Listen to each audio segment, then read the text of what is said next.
fazer uma videoaula sobre as atividades econômicas na formação do território brasileiro. As principais atividades econômicas foram pau-brasil, cana-de-açúcar, pecuária, mineração, cafeicultura e a borracha. Agora, o professor Antônio Gabriel vai começar o desenvolvimento da nossa videoaula. Falando da atividade do pau-brasil. Fala aí galera, eu sou o professor Gabriel e agora eu vou falar um pouquinho sobre o pau-brasil. Bom, o que foi o pau-brasil? O pau-brasil foi a primeira forma de exploração do Brasil pelos portugueses. Bom, o local foi no litoral brasileiro e o pau-brasil ele é encontrado na Mata Atlântica. O período é o século XVI, mais precisamente em 1530 a 1570, por ali. Do que se tratava? Se tratava que os portugueses, eles vinham para o Brasil, chegavam aqui e faziam um escambo. O que seria o escambo? O escambo é a troca de bens supérfluos para nós com os índios. Que os índios, tipo, por exemplo, eles davam espelhos, pentes, facas, coisas assim comuns do nosso dia a dia para os índios adentrarem na mata e retirarem o pau-brasil. Os portugueses, eles exportavam esse pau-brasil para Portugal. Chegando em Portugal, os portugueses eles tiravam o miolo do pau-brasil e desse miolo retiravam o líquido avermelhado. Esse líquido avermelhado era utilizado para tingir tecidos. Mas você pode perguntar, para que tingir um tecido, não sei o que. Bom, eles tingiam tecidos somente para os nobres, para as pessoas que tinham alto poder aquisitivo. No caso, quem tinha muito dinheiro, eles faziam isso para diferenciar as pessoas ricas das pessoas mais pobres, que usavam somente o branco nessa época. Formação do território geográfico. Bom, não teve uma formação territorial concreta. Ele sim teve uma grande expansão pelo desmatamento do pau-brasil. Fala galera, meu nome é Matheus Bonfim e eu sou professor de Geografia. Agora darei continuidade à nossa videoaula, falando da cana-de-açúcar. Bem, primeiramente, quem trouxe a primeira cana-de-açúcar para o território brasileiro foi Martim Afonso de Souza, no século XVI, mais especificadamente em 1533. Foi ele quem construiu o primeiro engenho, onde hoje se localiza o município de São Vicente, no litoral paulista. O período, como eu já falei, é no século XVI, em 1533. O local é nas zonas tropicais, mais especificadamente na região Nordeste. A circulação extraído na região Nordeste, vai para os portos, e dos portos é exportado para toda a Europa. Ideias sustentadas. Primeiramente, o Brasil colônia precisava de uma consolidação. Depois disso, vem-se a necessidade de ganhar dinheiros e ter lucro. Marcar territórios e, acima de tudo, o açúcar. Nesse período, ele não tinha função, necessidade de ser usado. Ele não servia para nada, mas ele era caro. E quem possuía açúcar, uma grande quantidade de açúcar, era sinônimo de riqueza, de poder. Então compravam para demonstrar poder. Formação do espaço geográfico. A cana-de-açúcar gerou um bom espaço geográfico. Pela igreja, onde os escravos que trabalhavam na extração tinham que se apegar a alguma religião. O pelourinho, onde eram os castigos. A senzala, onde os escravos ficavam. A casa grande, onde o dono da cana-de-açúcar morava. E o engenho e a área de plantação. A crise. A crise se deu por conta da expulsão dos holandeses da região Nordeste. Aí, os holandeses criaram seu próprio engenho, sua própria produção de cana-de-açúcar e vendiam mais barato, exportavam mais barato para a Europa, fazendo assim a produção de cana-de-açúcar escravista diminuir a sua produção e ter menos lucro. O estopim dessa crise foi o declínio da cana-de-açúcar e o desenvolvimento da mineração. Agora, quem continuará a nossa videoaula é o nosso professor Lucas Santos. Fala galera, meu nome é Lucas Santos, sou professor de Geografia e vou falar sobre a atividade econômica da pecuária, uma das atividades importantes na formação do território brasileiro. Ela iniciou no século XVI no Nordeste, mais precisamente na capital São Vicente. Os gados vinham de Cabo Verde. Em 1550, os gados pararam de ir para São Vicente para ir para Salvador. De lá, eles iam para outras regiões do Nordeste. Relações com outras atividades econômicas, como, por exemplo, podemos relacionar a pecuária com a cana-de-açúcar.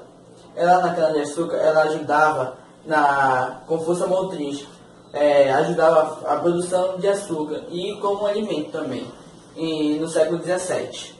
E como ela se organizou? Inicialmente, ela se organizou no agreste, onde os gados ficavam presos e era semi-intensiva, a produção era para leite.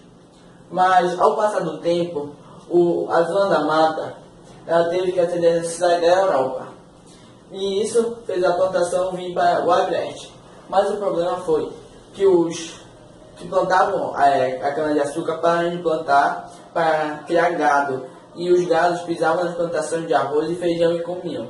Isso criando um déficit na economia que era a cana-de-açúcar. Então, eles adentraram mais o território brasileiro, assim, acabando com o Tratado de Tordesilhas, que foi feito com a Espanha. E foram para o sertão. E no sertão, o gado já ficava solto e era para o abate. Ao passar do tempo, eles começaram a ver que com o gado eles podiam adentrar mais no território brasileiro, andar no território brasileiro. E pelo rio que ficou bastante conhecido por causa dessa migração do norte para Minas Gerais, foi o Rio São Francisco. Esse Rio São Francisco vinha do norte até a região de Minas Gerais. Com isso, foi começar a desenvolver a atividade de mineração. Mas essa atividade de mineração só pôde ocorrer por causa da pecuária, caso que os gados levavam comida e outras coisas para tirar o minério. E do minério, tirado de Minas Gerais, levava para a capital, no Nordeste, que era Salvador. E é importante ressaltar que nessa região entre Minas Gerais e Nordeste, essa região, a margem do Rio São Francisco, teve uma cultura que ficou conhecida como a cultura baianeiros. O que é? É a junção da cultura mineira com a baiana. Agora eu vou passar Agora, quem vai dar continuidade à aula sobre a formação do território brasileiro é o nosso amigo Sônia. Olá, meu nome é Sônia Anderson, vou dar continuidade a essa videoaula sobre os ciclos econômicos do Brasil colônia e do Brasil império. Agora vou falar sobre a mineração.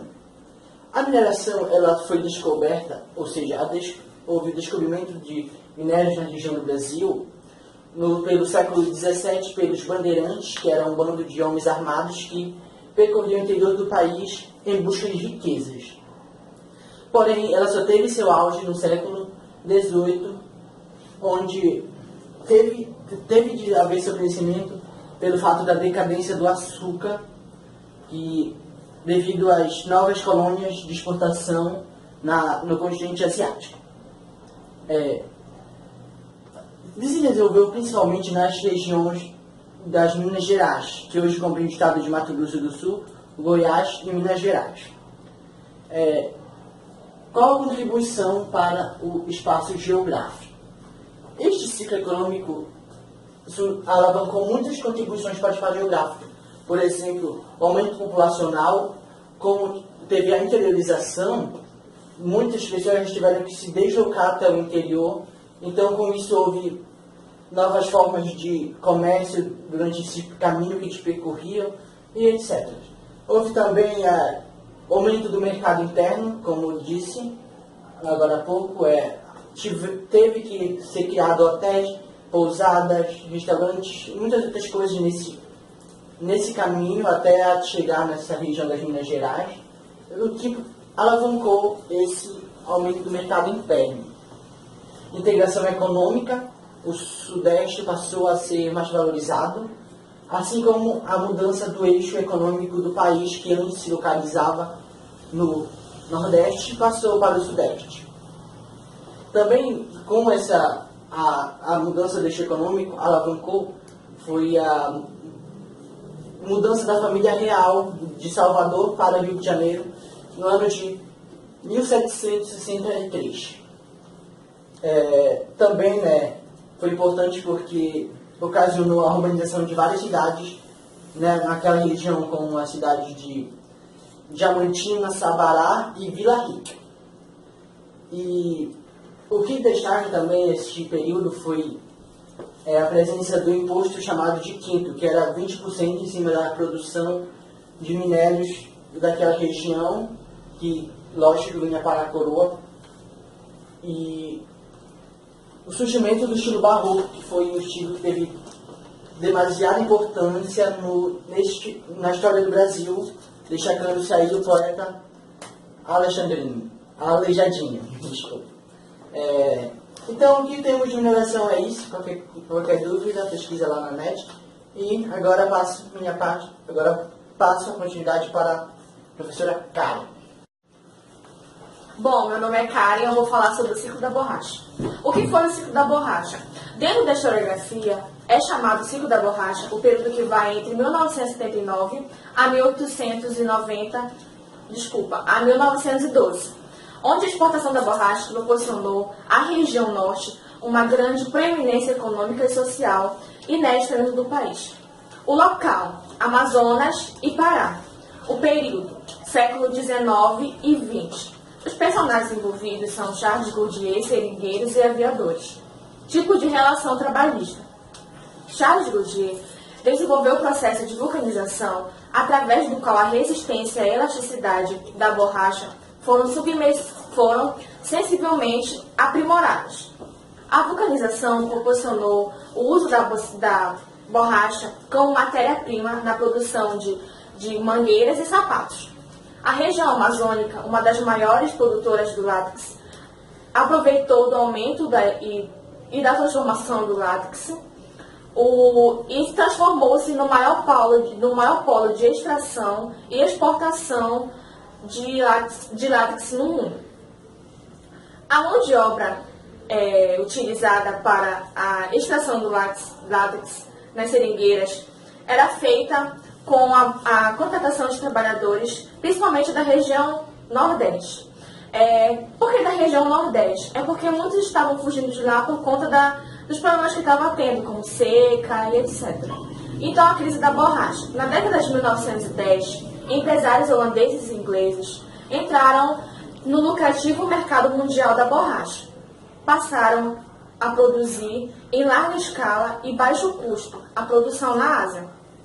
A concorrência teve no começo da década de 1920 a exportação da borracha brasileira, que se tornou a crise. Era o fim do ciclo da borracha no Brasil. Muitas cidades se esvaziaram, entrando em plena decadência. E agora a gente vai passar o slide para o professor Vitor Hugo. Bom, primeiramente sou Vitor Hugo, professor de Geografia, e vou falar um pouco para vocês sobre a cafeicultura. Bom, o café chegou no Brasil na segunda década do século XVIII, através de Francisco de Melo Palheta. O local O ciclo do café ele exerceu uma suprema influência no mercado brasileiro no período de 1800 até 1930. O cultivo e a exportação desse produto representou um marco na economia brasileira, e isso foi tudo a partir do século XX. E foi nesse período que a região do Vale do Paraíba, localizada nos estados de Rio de Janeiro e São Paulo, concentrou-se a produção do café e passou a exercer uma função importante e decisiva no país, porque a época do grão estava em alta. O Vale do Paraíba predominou por muito tempo no comando da produção cafeeira, e não por acaso a região que no lado paulista é composta pelos municípios de Taubaté, Jacareí, São José dos Campos, Cruzeiro, Lorena, Pindamonhangaba e Guaratinguetá. E isso sempre foi uma propícia para o plantio do café. A mão de obra foi inicialmente utilizada pelos escravos da África, nos cafezais, quando foi proibido o tráfico e substituiu-se o trabalho escravo pelo assalariado, e muitos imigrantes estrangeiros, que principalmente os europeus, que no início do século XXI eles vieram também e trouxeram com eles os asiáticos, como os chineses e os japoneses. As consequências disso foram que a economia brasileira ficou muito dependente das exportações do café, a concentração do poder político e econômico na região sudeste, o aumento do desenvolvimento industrial e urbano no sudeste também, e a imigração europeia para as lavouras e as indústrias. Também veio as construções de ferrovias para escoar na produção de café do interior para o Porto de Santos. Temos algumas curiosidades que o café traz para o nosso conhecimento, que no dia 29 de novembro ele é comemorado o Dia Internacional do Café. Bom, resumindo, foi isso, nossa aula sobre a cafeicultura, e deixo meus agradecimentos aqui para vocês que estão olhando nossa videoaula, e dê um like lá pra gente.